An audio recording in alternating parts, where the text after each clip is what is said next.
Solve the equation for x. So we have 3 over 2x minus 1 is equal to 5y. Now, in order to get x by itself, we first have to get it out of the denominator. And so we remember that the only thing that we can multiply a fraction by to clear its denominator is a multiple of its current denominator. Now, since we have an expression, it makes the most sense to multiply by the value of that denominator. And so what I do to one side of the equation, I'm going to also do to the other side of the equation.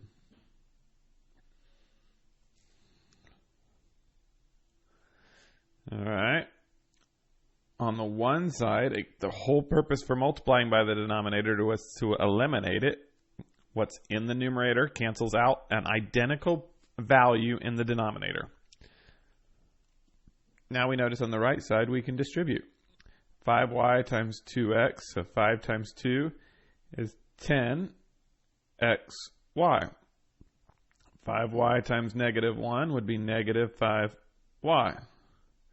The only thing left on the left side of the equation is 3. At this point, it should look a little friendlier. We know we need to get x by itself, so we want to move the y's. So we're going to add 5y to both sides. And we will end up with 5y plus 3 is equal to 10xy.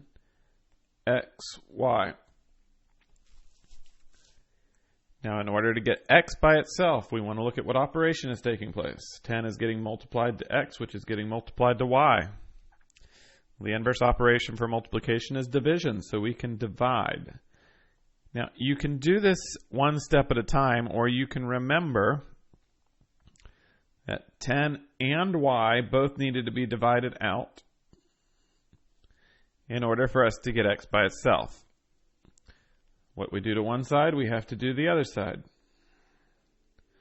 So my y simplify out, my 10 simplify out, and we're left with x being equal to 5y plus 3 over 10y. Now, there is some simplification that can take place in this. However, since we're dealing with variables in the numerator and the denominator, and it would require you to separate this expression in the numerator out into two terms, I'm fine with accepting this as a final solution. Number 2, solve the equation for w. 3 times w minus s minus 8 is equal to 12m. So we need w all by itself. Now, it's probably going to be advantageous for us to go ahead and distribute. So we will have 3w minus 3s minus 8 is equal to 12m. Since our goal is to get w by itself, we're going to remove everything else using opposite operations. So I'm going to add 8, and I'm going to add 3s. Now, again, you can do those in single steps, but since I know that I'm doing the same operation, rather than doing them in single steps, I'm just going to go ahead and do it all at once.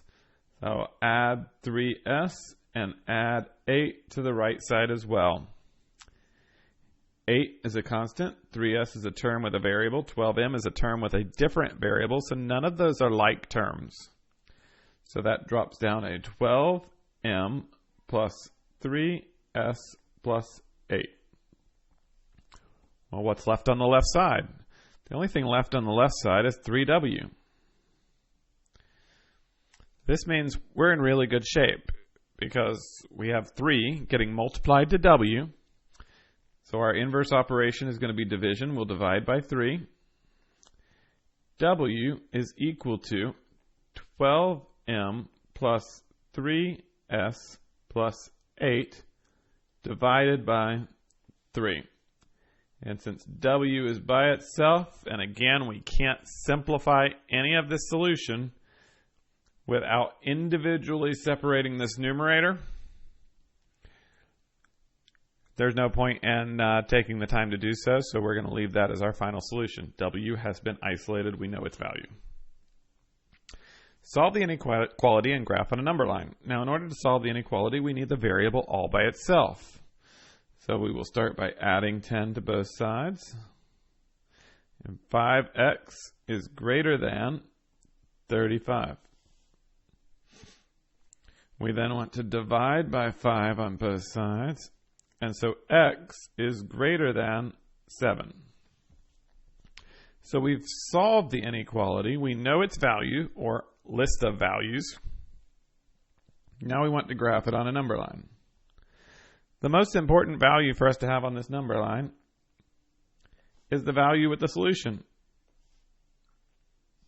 So now I want some terms to the right and to the left of that solution.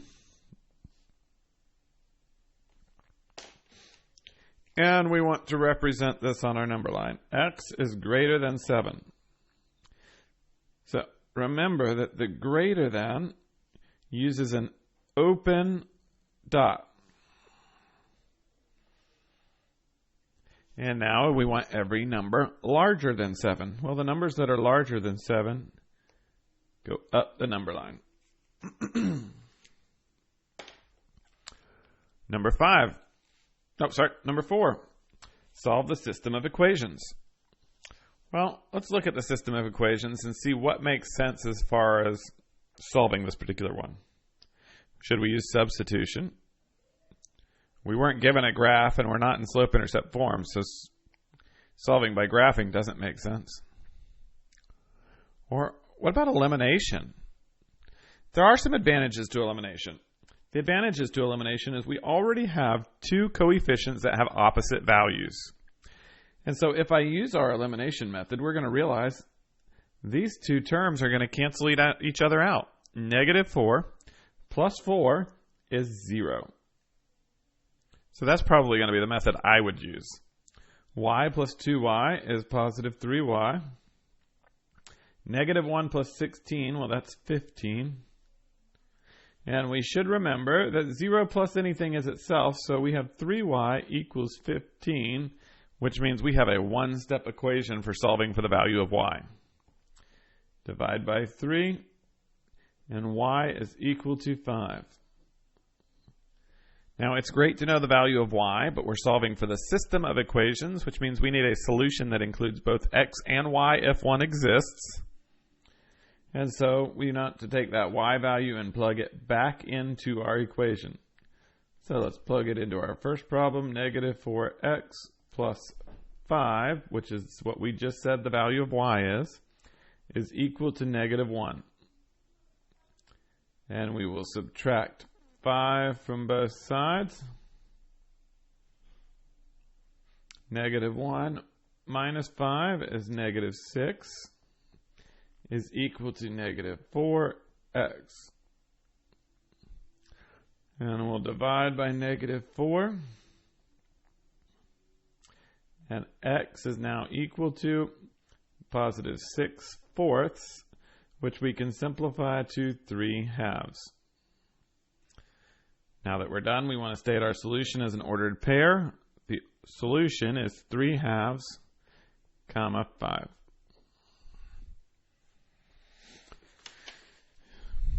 Question number 5. Graph the system of inequalities. Well, you can see that the graph is off to the right side of the paper. That is so that I can be close enough for you to see the the work really well.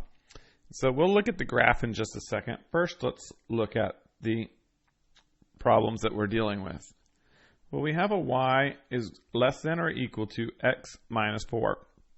That's already in slope-intercept form, so it will be easy to graph. We just need to remember that our symbol here receives a closed dot line. Now, a closed dot line is a straight line with no dots. So,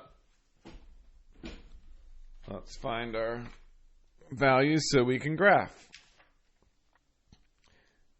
X minus 4 means we have a y-intercept of negative 4. So we're going to come down to negative 4. And it has a slope of 1. Up 1 over 1, up 1 over 1, up 1 over 1, up 1 over 1. Now generally once I get a direction, then we can graph it.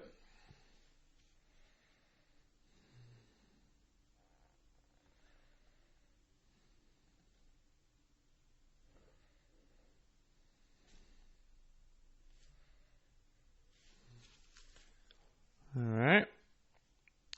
And we go on to our next equation. Our next equation, negative 2y plus 3 is greater than 13. Well, this is not in slope-intercept form. We would want to isolate our y so that we can graph the line more easily. So let's go ahead and subtract 3 from both sides. And negative 2y is greater than 10. And then we want to divide by negative 2. Now here we want to be very careful. Negative 2 divided by negative 2, that's 1. That leaves y by itself. 10 divided by negative 2, that's negative 5. But we must remember that anytime we divide or multiply both sides of an inequality by a negative value, it causes our inequality symbol to flip. So we end up now with y is less than negative 5. Well, y is less than negative 5 doesn't have an x in it. So we know it's going to create a horizontal line, and that horizontal line will be present at negative 5.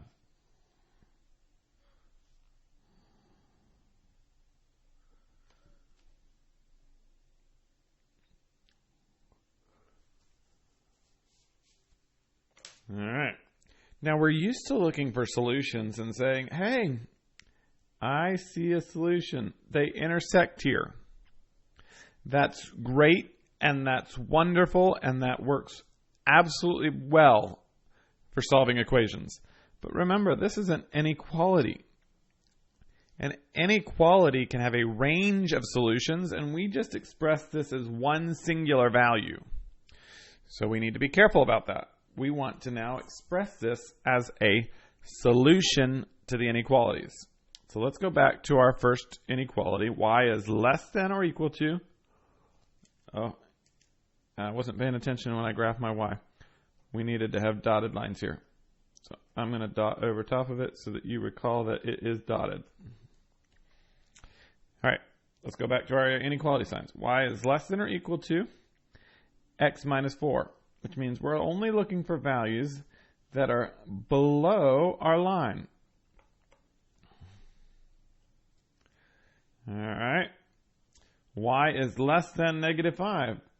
We are only looking for values that are below the negative line. Well, how in the world do we express our solution? Our solution must satisfy the values that are present for both lines. So notice up here, any of these solutions in this top little triangle section are only going to satisfy the one slanted line.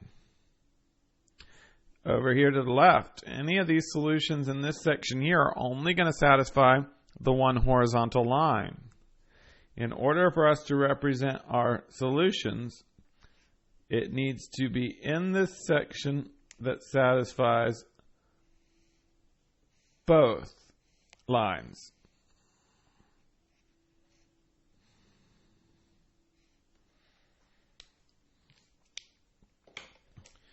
Question number 6. Is 0, 0 a solution to the system of inequalities in question number 5? Well, once we've graphed, we can very clearly see that 0, 0 is not a solution. 0, 0 is not included in the double shaded section. All right. So this section up here is only shaded once because only one line is, you can't see that. This section up here is only shaded once because only one line has values that are in that area. But once you get below the y is less than -5 line, now we start having double shaded areas. And if you're in the practice of doing the shading in this manner, then you'll start to see, hey, there is overlap.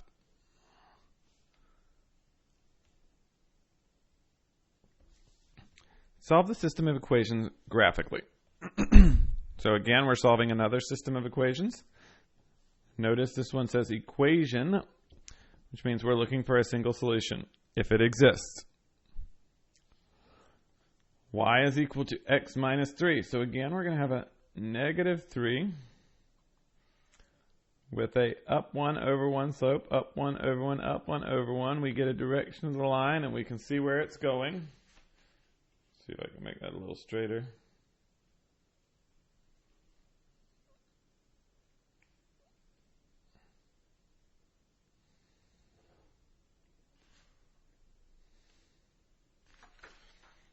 All right. And then y is equal to 3/2 x. Notice there's no plus b here, which means it's intersecting at 0, 0. Is a rise of 3, a run of 2. So a rise of 1, 2, 3, a run of 1, 2. We can do the same by going down and backwards. 1, 2, 3, 1, 2. Now, sometimes I find that it is helpful for me to just keep counting the slope so that I can see where it intersects without having to worry about, did I make my line straight? So I'm going to go ahead and do that. I can see that as I move down, it's getting closer to my other line. So let's go down 1, 2, 3 over 1, 2. Almost made it there. 1, 2, 3 over 1, 2. Well, that one finally made an intersection. And so now that I can see a very clear intersecting point, we can graph our line. We see that the two of these together meet right down here. And so we want to figure out that value. 1, 2, 3, 4, 5, 6, 7, 8, 9. That's our y's. And we come over 1, 2, 3, 4, 5, 6. That's our x's. So we end up with a solution that is -6, -9.